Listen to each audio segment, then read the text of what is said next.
Again, everybody, we are recording this, and so I wanted to make sure you obviously heard that. And if you could mute your microphone until you have a question or maybe potentially are called on, that would be great as well here. Minimum labor charge. Okay. I believe Jeff Cook, for example, I'm going to call you out there. If you don't mind muting yourself, that would be great. Try to do it. Hold on. Sorry. I'm gonna go. Awesome. Thank you. Thank you so much. Okay, so we're going to start with a poll. I think our first poll is who is on the call. We want to get an idea of if we primarily have builders, architects, and whatnot on the call. And then we'll do a little bit of introduction.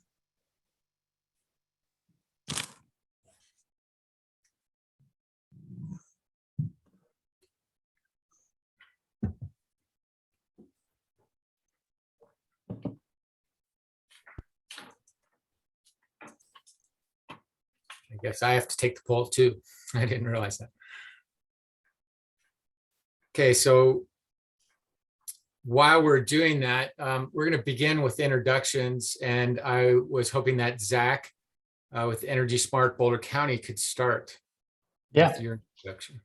Welcome, everyone. My name is Zach Swank. I am the Built Environment Coordinator for Boulder County and manage our commercial and residential energy efficiency and sustainability programs. And I've been one of the many folks who have been part of an effort to help homeowners get back into the best quality home at the best price with the best performance. Thanks for being here. Great. Eric Straight has joined us as well. And Eric, would you mind introducing yourself? Sure. My name is Eric Straight. I'm with Residential Science Resources. We contract with Excel to administer their Energy Star New Homes program here in Colorado. And we've also been helping with the design and implementation of the Marshall Fire incentives. Great. Thanks so much, Eric. Appreciate it. My name's Robbie Schwarz. Maybe I should have introduced myself before, but and I am the new Marshall Fire New Homes Building Advisor. There's a new position. I'm available to help you, builders, the homeowners, energy raters, kind of navigate your way through this rebuilding process. One of the things that we did when I came on board, because my background, I do have a private company doing energy ratings and energy code compliance and education and whatnot. So there are some things that I can do and some things that I can't do. If everyone wouldn't mind muting themselves again, that'd be wonderful. So I just wanted to put this up real quick as a guide, in essence, for things that I can do and I can't do. But I am a good resource, I think, for people who are trying to rebuild to these incentive programs. And yesterday, for example, I did some advising on construction strategies and implementations. And I have been speaking with homeowners directly as an advisor on some, what do these programs and incentives mean? What does code compliance mean? Some of the building science around those things and whatnot. So please take advantage of what I can offer. And I'll put up, I don't think I have a slide with my contact information, but before we end here today, I will make sure that you have my direct contact information. So we wanted to move in and ask some questions and get some understandings of kind of the pinch points that people are having in the rebuilding process here. One of those is our incentive-based kind of pinch points, and the others would be non-incentive-based questions that you're hearing from people that are wanting to rebuild their homes and or that you might have. So why don't we start with the non-incentive questions? Zach, do we have a poll or should we use the chat for this part? We'll use the chat for this part. Okay, so the question, as you can see on the screen here, is what non-incentive based questions are you getting most often? I can tell you from myself that I'm getting a lot of code questions, and later on here, and maybe I'll just move that up right away here, that we're getting questions about submitting to the 2018 or the 2021 IECC. And my recommendation right now has been to submit under the 2021 IECC, especially if the homeowner and builder are pursuing one of the incentive programs, because the incentive programs are all based off of the 2021 IECC. The lift is not there anymore. And a lot of builders and homeowners don't have experience working their way through these programs. Therefore, there's possibility that they might not get that ultimate certification that's needed to actually receive the incentive payments that are available. If you don't permit under the 2021 IECC, you're not going to be eligible for that base incentive payment of $7,500 for that incentive. So in essence, you don't have a fallback there. So I like kind of a belt and suspenders approach. I think that's what the code does anyway. And this gives you a belt and suspenders approach to incentives and kind of a strategy to say, well, if for some reason something goes wrong during the construction process while I'm building this Energy Star house, I can always fall back and still help my home buyer, homeowner achieve some level of incentive payment there. So that's a question that I'm getting quite often. We see in the chat that Zach entered my contact information. Thanks for doing that, Zach. But I don't see anybody else offering any other questions that they might be seeing out there. We'll give it one Robbie more also, second. sorry, Eric here. I did notice that Please. Rob Buchanan is on the call if we want to have him introduce himself as well. Yeah, thanks. Rob, would you introduce yourself? Yeah, of course. My name is Rob Buchanan. I'm the residential reconstruction product manager at Excel, and I'm as capable, or conceivably more capable, of answering questions about the incentives path as anybody else in this call. So Yeah. I'm lurking, waiting for questions. So thanks, everybody. Yeah. Thank you, Rob, and thanks for joining us today. That takes us kind of to the next segment of our presentation here is Eric is going to walk us through the different incentives that Xcel Energy is offering to just make sure that everybody has a common understanding of what's out there. Sure. So you can see there are 5 different incentive tiers here. As Robbie mentioned, the lowest incentive is for a home that is required to be permitted to the 2021. And for rebuilds, the incentive there is $7,500. The new resident incentives, those are for people who are purchasing a fire affected lot who did not own it before the fire, but are rebuilding on it. The next 4 incentives there are above code incentives. Energy Star version 3.2. This program just recently got approved by the EPA. The incentive for that for rebuild is $10,000, for new residents $1,250. The DOE Zero Energy Ready, you can see the incentives are $12,500 and $2,500. Energy Star new certification, Excel's incentives are $17,500 for rebuilds and $5,000 for new residents. One thing I will mention here, there was a Colorado bill passed recently that is offering rebuilding homeowners an extra $10,000 incentive for all electric, which this certification is. So if you reach this certification level, you should be receiving $17,500 from Excel and another $10,000 from that Colorado bill. And finally, the highest tier is Passivhaus. There are 2 different pathways there, PHI and FIAS. And either of those qualify, and you are eligible for $37,500 for rebuild and $15,000 for a new resident. We are offering pre-qualification for all of the above code tiers. It is optional for Energy Star version 3.2, Zero Energy Ready version 2, and the Energy Star new certification, but it is required for Passivhaus. Yeah, that's kind of a quick overview of those incentives. Great. Eric, can you explain a little bit the difference between rebuilds and new residents? Yeah, so rebuild would be somebody who owned the property before the fire, lost their home, and is choosing to rebuild on that same lot. A new resident would be someone who did not own a fire-affected property before the fire, but somebody who did lose their home is choosing not to rebuild there, so they are purchasing that lot and rebuilding a house on that fire-affected lot. Great. And do they need to show any documentation that they own the lot?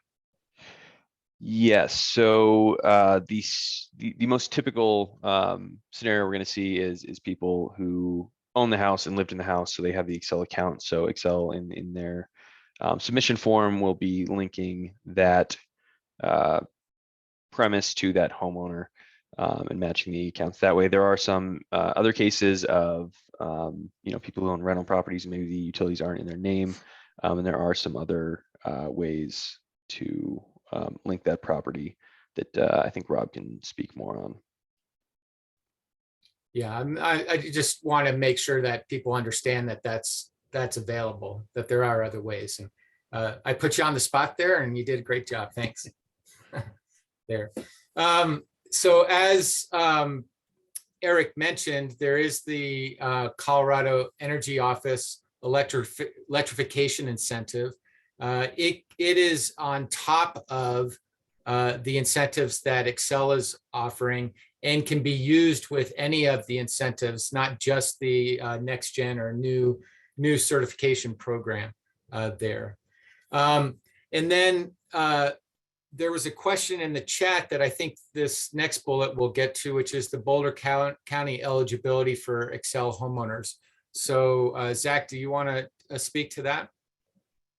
Yeah, this is something. So the question in the chat was, we can design and build to 2021 standards, but for unincorporated Boulder County homes, they are subject to Boulder County's BuildSmart code, which is built off the 2015 standards. Does that void eligibility if Boulder County's review disregards the higher standard, being that Boulder County is not based on the 2021 IECC? And that is something that we are working out with Excel. Stay tuned for official confirmation on how that would be treated. Yeah.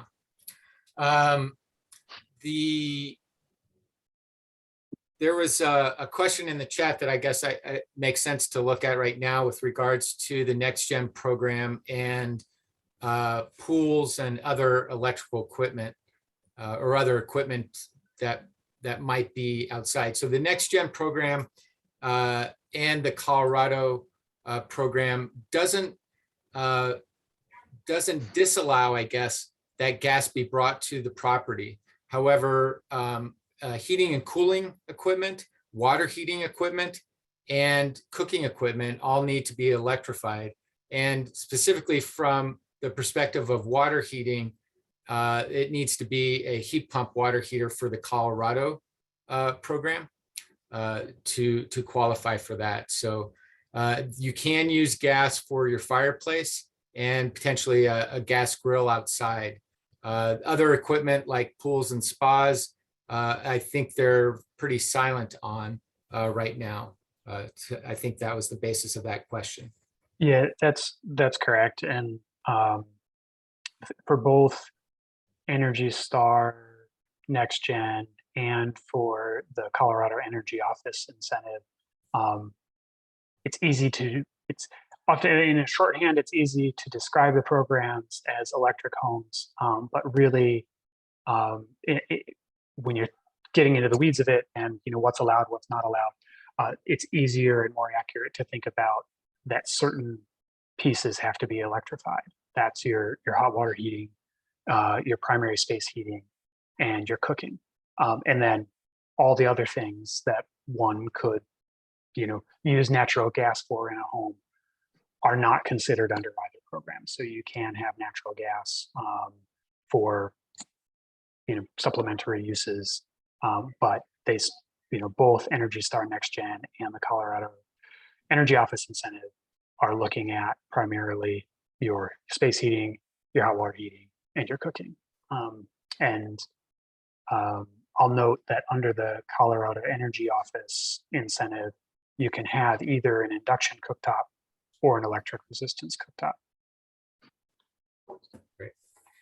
There was one more question with regards to electrification, with regards to the requirements of the Next Gen program and Energy Star 3.2. So it's important to realize that the Next Gen program, or which is also sometimes called the new certification program from Energy Star, builds on top of Energy Star 3.2. So you will be complying with the Energy Star 3.2 program. And then what the Next Gen or new certification part of the program does is bring in electrification to the equation of your house and how you're going to construct and manage energy use in your house there. And we also got a question on, can I earn the state $10,000 incentive but not achieve Energy Star new certification or Next Gen? And the answer is yes. You do have to permit to, not just build to, but permit to 2021 IECC in Louisville or Superior. And then in unincorporated Boulder County, just permitting to the regular BuildSmart, the code there. There is no options. So you don't have to earn the state incentive, you don't have to achieve Energy Star Next Gen, but you do have to achieve and permit to 2021 IECC or BuildSmart in unincorporated Boulder County. And I want to really oversimplify Next Gen. Next Gen is Energy Star 3.2 plus primary heating system is air source or is a heat pump. Water heat is heat pump water heater. Cooking is induction and has to have an EV charger. Energy Star 3.2 plus those 4 electrification measures is a gross oversimplification, but it is a simple, but that's effectively what Next Gen is. Sorry, can you repeat that again? The 4 items on top Sure. of So 3.2? it's E-Star 3.2. Primary heat system is a heat pump. So it does allow for a hybrid heat pump with gas as the supplemental heat service. Requires a heat pump water heater and induction cooktop and EV charging. So those are the 4. Great. Thank you. Thank you, Rob. Again, gross oversimplification. There's some nuance built in there. I did post the link to the Rater field checklist. So if you want or need more details, that's where you can. By what? Oh, Yeah, if we could have people mute themselves when they're not asking a question, that'd be great. Before we go much further, 2 things I wanted to say, just jumping on Rob's bandwagon there. The devil's in the details, or what the Dalai Lama says is that you need to read the rules so that you know how to break them properly, which means that you really need to understand the checklists and other documents that go along with these incentive programs to be able to implement them correctly and ultimately successfully get your certification and get that incentive payment. So the next thing I wanted to point us to is the Rebuilding Better website. If you scroll down on the Rebuilding Better website, you'll see the homeowner section and the builder section. There's good information on both sides of this website, so you should look at that. But I'm just going to go to the builder section here. And if you scroll down, you'll get more information about the incentive programs there. And you also will get some webinar links to 2 of the programs that or three of the programs, I guess, that were looked at: 3.2, the new certification, and the DOE Zero Energy Ready Home program there. So it's another great resource for you, is this website. The next thing we wanted to bring up was that there are also some incentive payments that are out Hey, there. Robbie, excuse me, just a second. What's the URL on that Rebuilding Better website? Sorry. Rebuildingbetter.org. Okay, great. Thanks. Yeah. The Colorado Energy Office is also offering a geothermal grant program. And so there is some availability if people are considering doing geothermal rather than air source heat pump. And you can see on the screen here, what that is. I guess there are for-profit and nonprofit installers. So there's a different incentive payment for depending on who you use there. So kind of our next question, and I don't, Zach, do we have a question poll for this? Which incentive programs are you really being asked about? What seems to be rising to the top? And Yeah, and for this poll, I know we have a variety of folks on the call to make this a little bit more usable to us. If you're not an architect or builder or energy rater or is a building professional who's participating in the Marshall Fire rebuild, please don't answer this poll. If you, for example, if you're a homeowner or another local government official or whatever, please don't answer this poll because we want to understand, what the building professional community is being asked about most. Thanks.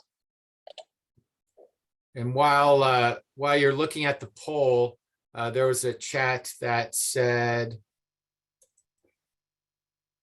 let me get rid of the poll. The chat that said, can geothermal be used in Louisville where there are mining hazards? And my understanding is that it's probably a lot by lot decision, and that regardless, you're going to have to go through the local building department and jurisdiction and permitting process for that. So your soils tests and your local code official will be able to tell you for sure.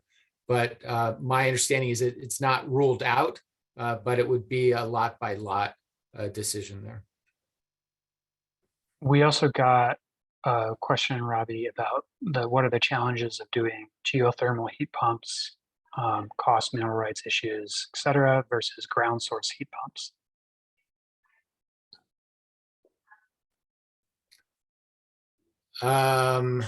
That's interesting because I believe that geothermal and ground source are the same thing. So there should be no difference between the two. Yeah, so that's a common a good thing to clarify, that when most people use ground source and geothermal interchangeably. And some of the advantages over ground source over air source heat pumps are, pulling heat from the ground. The ground stays at a more constant temperature, so you have a more consistent heat source to draw from year round versus the air, obviously, which fluctuates for both heating and cooling. So the performance of ground source heat pumps is generally considered to be better versus air source heat pumps, though the installation costs are generally higher because you have to install the ground source loops beyond the mechanical equipment just to move it. But there are additional incentives for ground source heat pumps, as Robbie pointed out, and there's more beyond that too. And if anybody wants to go that route, we're happy to go into those details and those weeds on ground source heat pumps and all of the incentives that they could earn. Great. Do you want to show the results of the past poll? Yes, I do.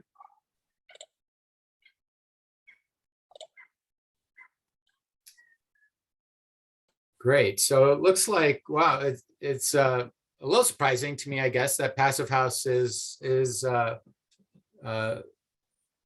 being talked about so much. Well, I guess it's not that it's being talked about that much, but it'd be interesting to see how that correlates to actually planning and working through the process of actually building a process. I can see how people are asking about it and whatnot.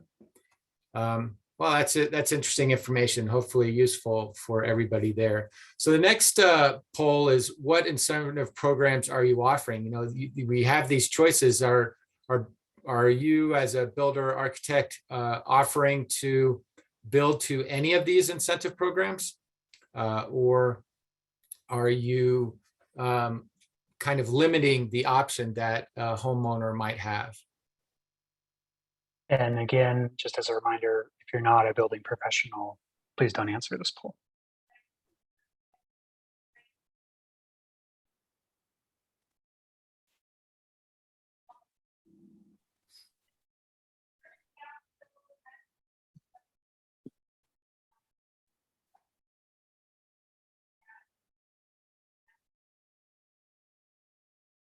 Barbara, I see your comment that as a homeowner, we've asked numerous builders about passive, and has always been talked out of it. Yeah, if you're, Rob beat me to it, but if you're interested in still pursuing that, do reach out to Robbie, and we will get you connected with a community of professionals who won't talk you out of it.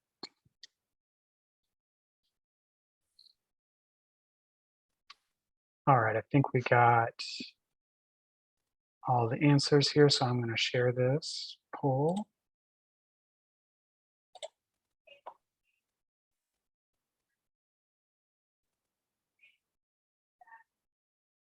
Good mix. Yeah, yeah. That's interesting as well. A lot of interest in electrification, it seems like, there, which is interesting, because it's definitely the way the industry is going, and it will be interesting to see how that works. I think we have another poll, which is, which incentive programs do you feel most comfortable with? It's kind of similar. Yeah, Robbie, I didn't actually make that one, Okay, but I do that's fine. have the other one I have is just if folks are offering all electric homes, but I feel like we also got that information Yeah. from this one. So Yeah. I think that'll be it for the polls. Okay. So the next thing I wanted to just reiterate before we move on is that on the Passivhaus side of the equation, which Eric Straight mentioned, there are two Passivhaus programs out there. There's the Passivhaus Institute US and the Passivhaus Institute, which is the European the European group that really started the Passivhaus movement. Both programs are really trying to achieve the same goal, ultimate goal. The Passivhaus US group has kind of grown it and made it specific to the United States and the different climate zones that we have in the United States. Whereas Passivhaus Institute, which is the European version, is housed in Germany, and the climate zones aren't as varied in Europe as they are in the United States. And so that's probably the biggest difference, is that they both kind of set the same standard that get to the same goal, and they have slightly different ways of achieving that goal. But the big thing to know is that there are two versions that you can choose from in that incentive program. And if you have more questions about that, you can contact me directly, or look at the FIAS website or the PHI website there to learn more about that. We are also interested if there are any specific barriers that you're facing trying to work towards these incentive programs, from electrification barriers, obviously supply chain and trade partner barriers or whatnot. We don't have a poll for this, but if you want to put anything in the chat, it would be interesting to know if there are any barriers that we might be able to help with, that we might be able to address in any way. we would like to know that. And or if you need any training, the rebuildingbetter.org website is a great website. Potentially, I can provide some training. Excel Energy is providing some training. The Green Building Guild in Boulder is offering training. We have a great resource with EMU Systems that is doing Passivhaus training as well. They are pretty focused on the European. I mistyped here. I'm sorry. They are focused on the European version or the PHI version of Passivhaus. There's Passivhaus USA, the FIAS organization. You can go to their website. They offer training as well. And a lot of the training is online training and can be accomplished pretty quickly to help individuals get up to speed pretty quickly there.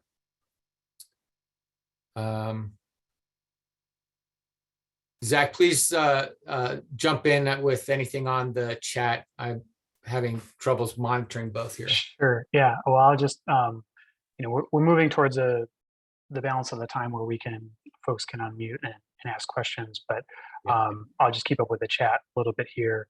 There's a question about, which is a little bit ahead of us, about concerns of availability of heat pumps from Mitsubishi or Daikin. And just want to point out that those two manufacturers, as well as GeoSource and Intertech, who are offering ground source heat pump discounts, but Mitsubishi and Daikin are offering air source heat pump discounts, and I'll put the link to that in the chat. I will add a caveat that boy, supply chains are real weird right now, but both companies and distributors have expressed to us a desire to specifically help the Marshall Fire rebuild, and that's why they're offering discounts. And so I would hazard to guess that they will be doing everything they can to make sure that they are available, and they fully understand. They already fully understand the timeframes and the conditions that rebuilding homeowners are up against. So I can't control supply chains, but I can say that they've expressed that they want to be partners in making this possible. Yeah. And then also, just building on that, there are other manufacturers as well. A lot of the kind of mainstay manufacturers of HVAC equipment also are offering heat pump equipment like Carrier, Lennox, and whatnot. So there are other choices that can potentially help mitigate the supply chain issues. And then a couple other questions just from the chat. Starting to work with an architect to design our home. Is there someone I can speak to? Absolutely. That's Robbie. And I'll put his contact information in the chat again.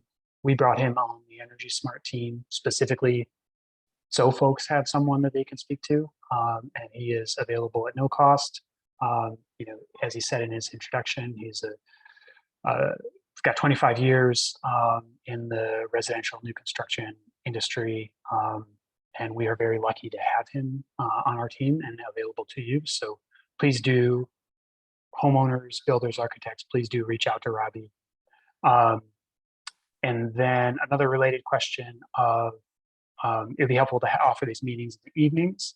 And I'll point out that this one is specifically for builders and architects and energy raters. And we do have an evening meeting series. The next one will be on July 13th.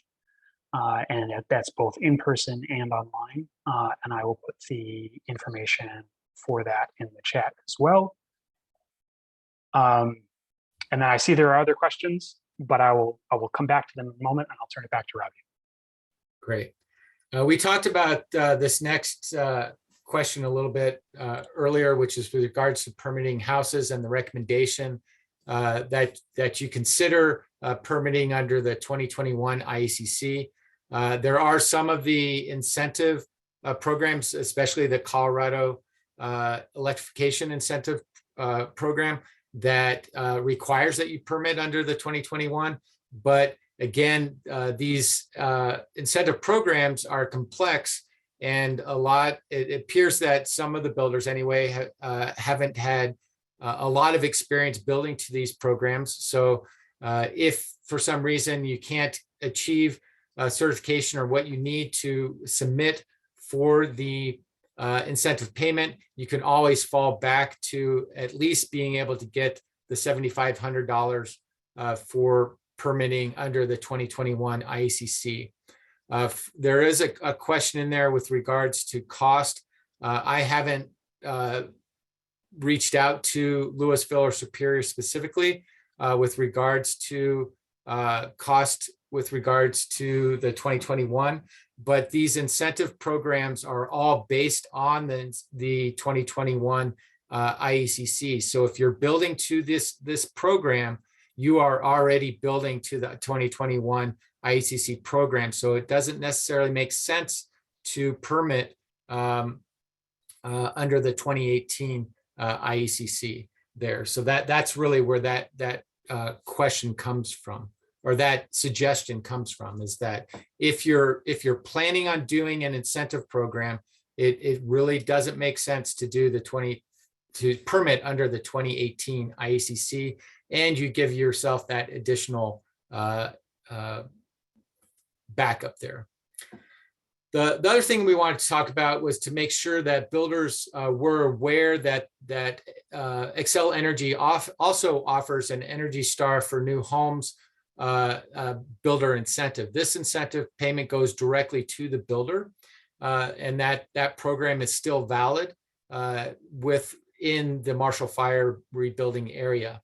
The federal tax credit is not currently available, but historically it's been reactivated, or it gets reauthorized, and in its reauthorization, it's retroactively been activated. So if you're building a house now, it's always a good idea to get that tax credit documentation for the houses that you're building, and it's likely that you'll be able to submit that information retroactively for those houses because it is a tax credit that goes through the IRS there. So that's another builder incentive that we just wanted to make sure that people understood, because you should be able to take advantage of that.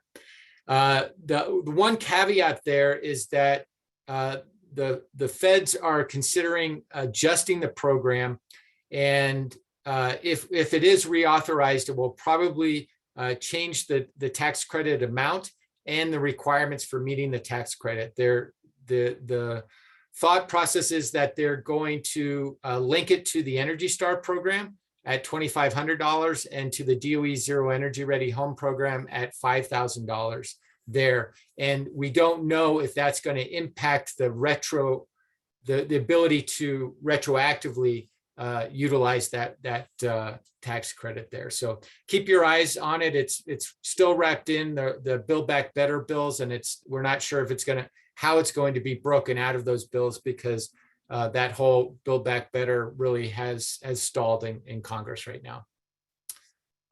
Equipment incentive programs that are out there. A.O. Smith has a incentive program out there. Unfortunately, you need to buy 100 of the units in order to get the discount. So I'm not sure that we're going to see that happen, but Mitsubishi and 475, a material supplier of high quality air barriers and vapor retarders, smart vapor retarders and tapes and whatnot, is also offering some incentives that you can take advantage of as a builder and offer to your clients as well there. And I just put the link to that in the chat. It's the rebuildingbetter.org equipment discounts, all of the equipment discounts that have been offered. Yeah, Robbie, if you go there, that would be great. All of the equipment discounts that have been offered to support the Marshall Fire are available on this page. Here's So if you click a lot into of them are here. Yeah, And do you want to can just click into equipment discounts, Robbie? It's the Oh, middle here. one. Yep. Sorry. And so here, if you scroll down, if you scroll down, it'll show all of the different equipment discounts, and folks can click in to see the details of how to take advantage of these offers.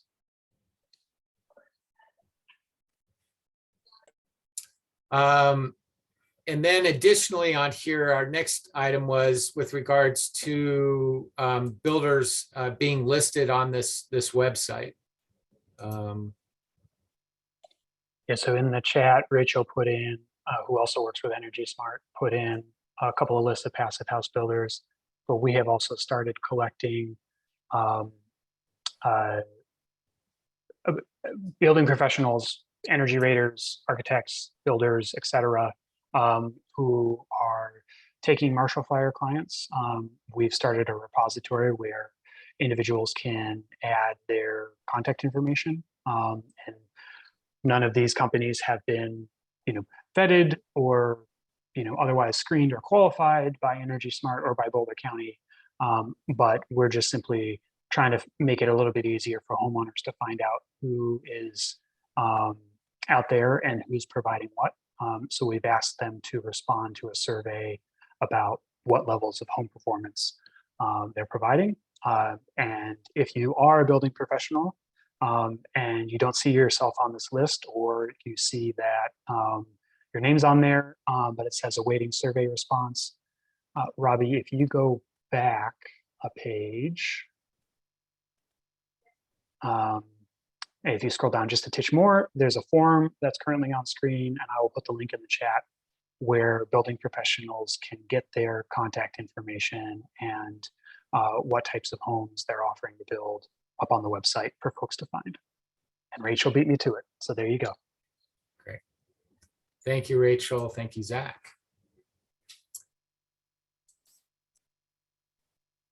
Okay, so I think we've gone through the Rebuilding Better website. It's a great resource for you, and please spend some time there and let us know if there's something missing that we should add and whatnot, and we can get that happening there. Before, I think while we look at some of the questions that have come up in the chat, we were also wondering if you might be willing to share some information with us as well with regards to how many homes you're working with, what are the goals of those homes, what incentive programs you might be working on, and how many do you currently have under contract there?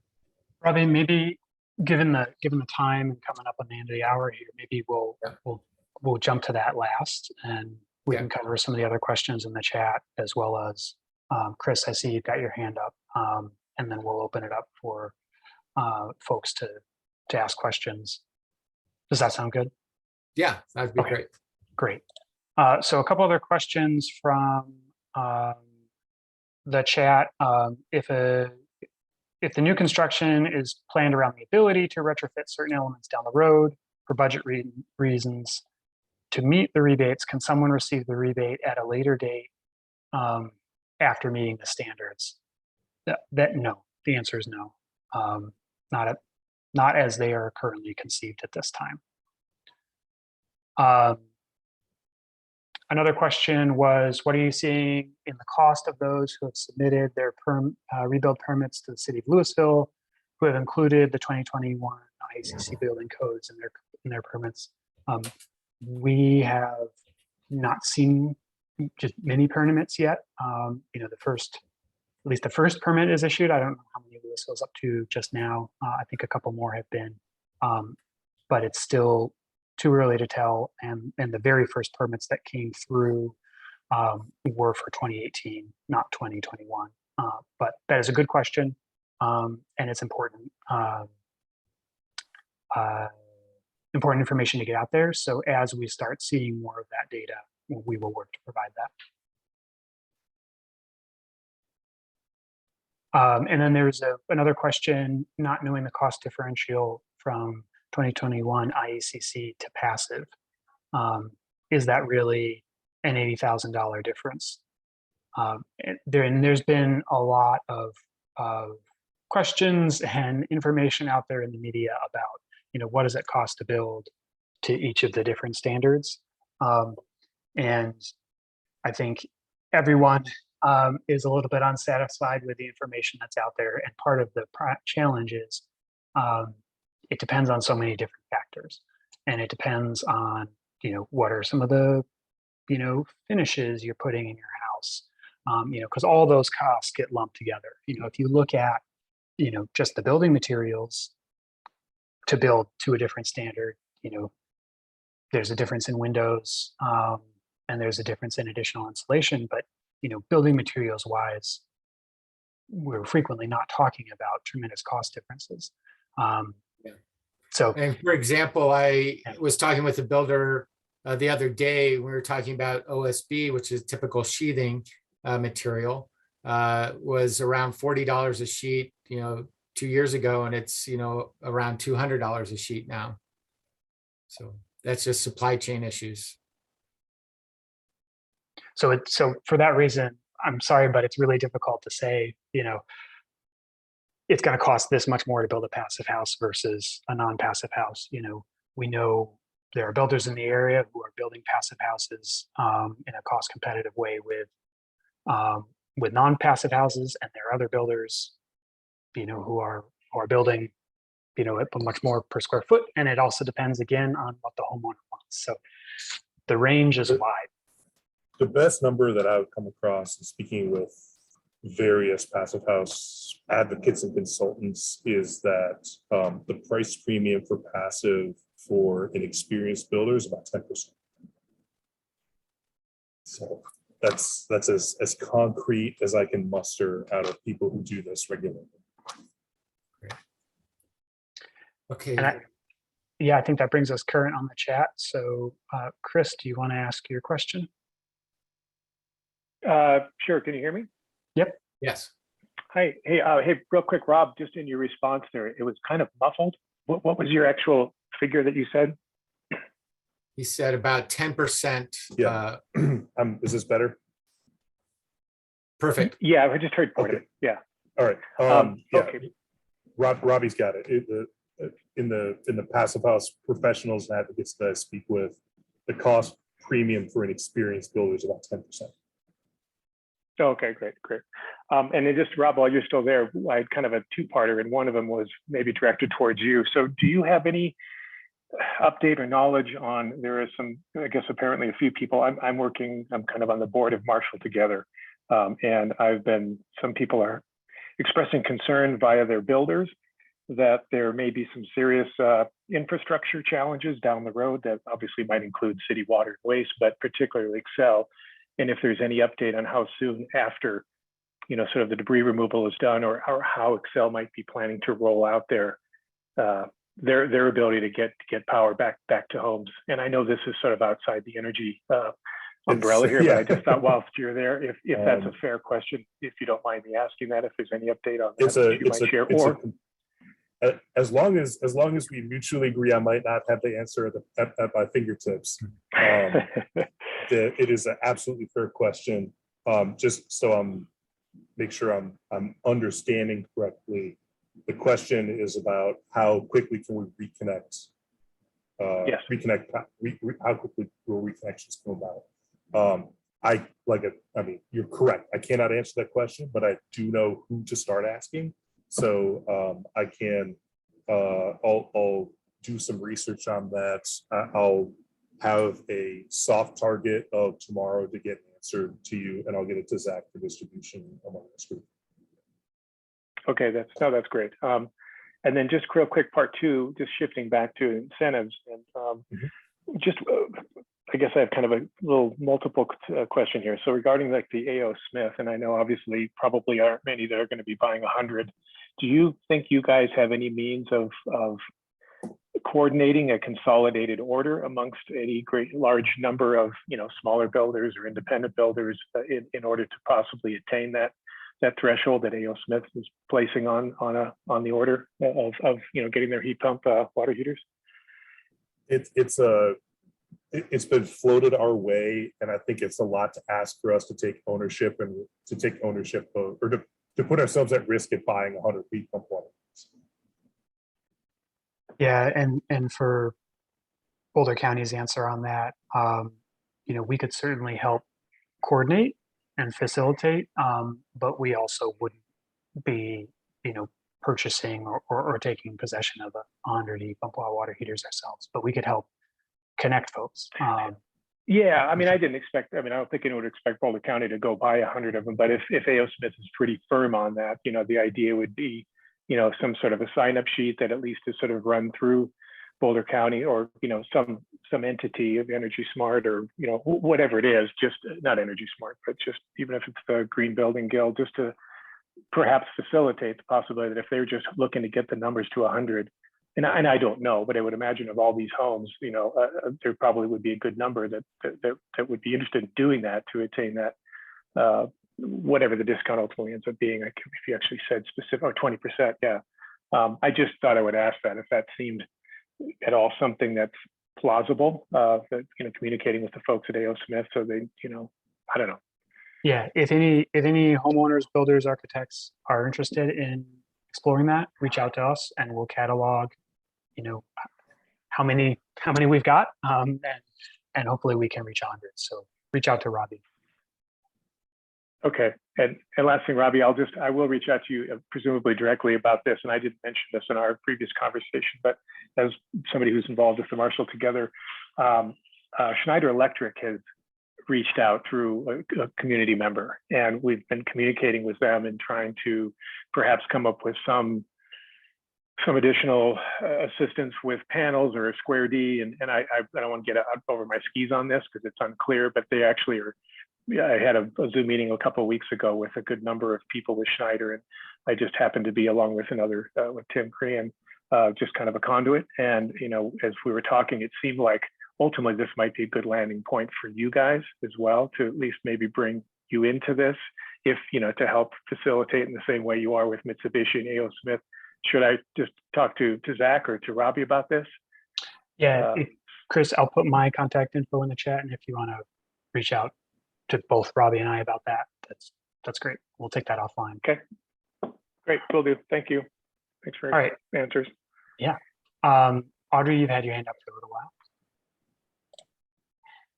Good morning, and thank you for this opportunity. I really appreciate it. Just one question regarding Robbie's services. As we're getting started to work with an architect to rebuild our home, is part of the services that you offer to you know, consult with our builder and perhaps review our design plans to see, you know, if what they are assuming in terms of the 2021 IECC code is something that we will be able to afford. So does Robbie go alongside, or can he go alongside what we're experiencing with our builder? Thank you. Yeah, I can do high level review and consulting. But the reality is, and this is one of the things I wanted to kind of close out on, is that it's really important that you build your team, and builders are a huge part of that team. Energy raters are a huge part of that team, the architect, and potentially some key trade partners as well. HVAC contractors, insulators, and framers are part of that team, and getting them all together to, especially if you haven't started designing your house, it's great to get them together to make sure that you're all on the same page and that they can contribute. You know, one simple example of that is the architect often doesn't think about how to run the duct system if you're doing a ducted heat pump, for example. So if you have a very open floor plan, how are you going to run the ducts from the basement to the top of the house?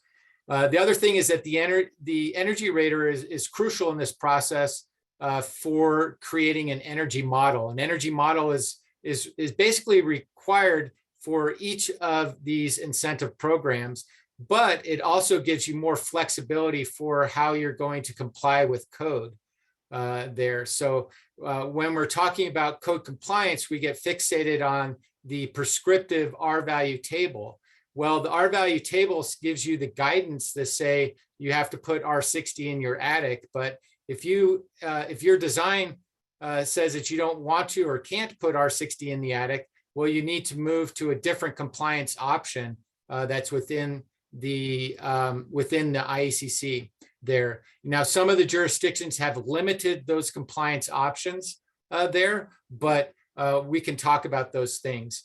So to answer your question directly, I guess I can do high-level consulting there, but you're definitely going to need the deep dive consulting that your energy partner, your energy rater or energy consultant, Passivhaus consultant, those are the folks that you're also going to need in this process.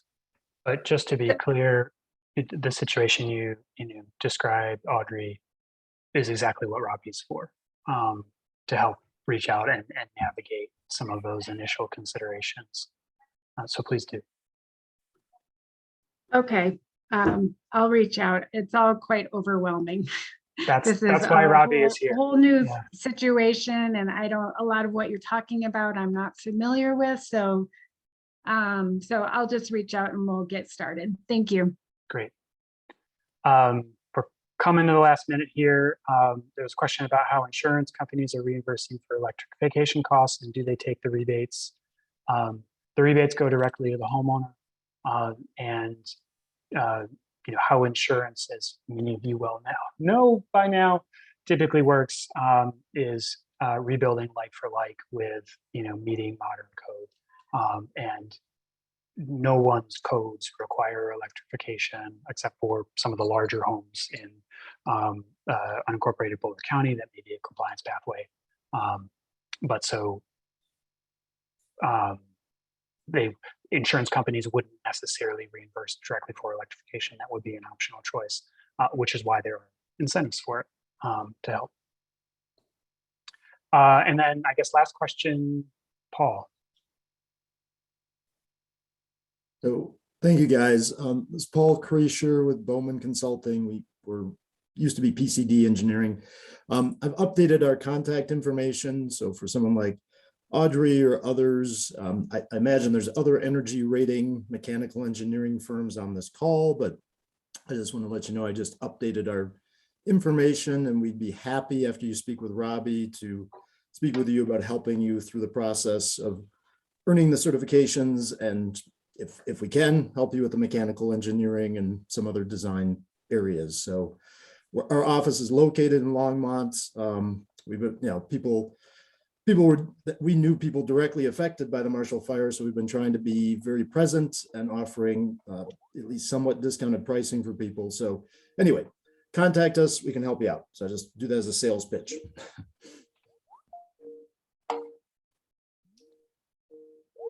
Yeah, so we're closing in on an hour, and so we should probably end this, but I'm happy, and I think Zach is as well, to stay on if there are any last questions that people have. But please don't hesitate to reach out with questions. We are a valuable resource to you, and we're committed to getting you an answer. We might not know the answer right away. We might have to do some research, but we'll get back to you and make sure that every question is addressed there. So are there any last questions? Raise your hand or just go off mute. And Robbie, I do have to go, which means the meeting does need to end as well. Okay. But yeah, I just want to thank everyone for their attendance today. I just put Robbie's information in the chat again. We will email that out to everyone who registered, along with the information shown on screen and the recording. Once we have that up, it'll take a day or two to get that done. But we'll get back to everybody with all of that. And please don't hesitate to reach out with any questions at all. And take care. Yeah, thanks everyone. Thank you.